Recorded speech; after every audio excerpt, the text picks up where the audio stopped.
If you're in charge of a fleet of automobiles, that can be even more important than your own automobile, keeping those things going, because if one's not going, you're not earning, right? That's right.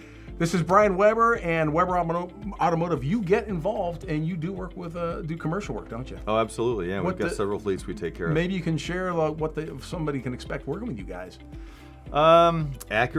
Accurate work, good maintenance, an ounce prevention is worth a pound of cure. We want to keep that vehicle running. We have tall ceilings. We've got heavy duty lifts, so we can do loaded vans up through medium duty trucks. Okay.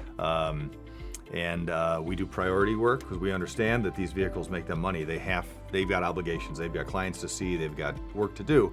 So we make sure we get those. They get priority attention. And do you help work with me to keep my head straight and my schedule straight about what needs what when? Yeah.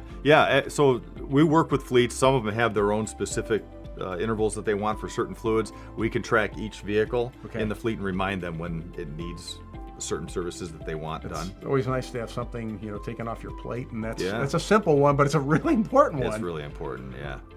And how, is there a limit to the size of the fleet? I mean, can you work on multiple, vehicles at once if I've got a couple, two and three that are, something's wrong with them? 50, 60 vehicles is probably the biggest fleet that we want to take care of, because in order to give priority, if they have 200 vehicles, it's tough. We'd have to have another shop for them almost, but 50, 60 is a good fleet for us, and smaller.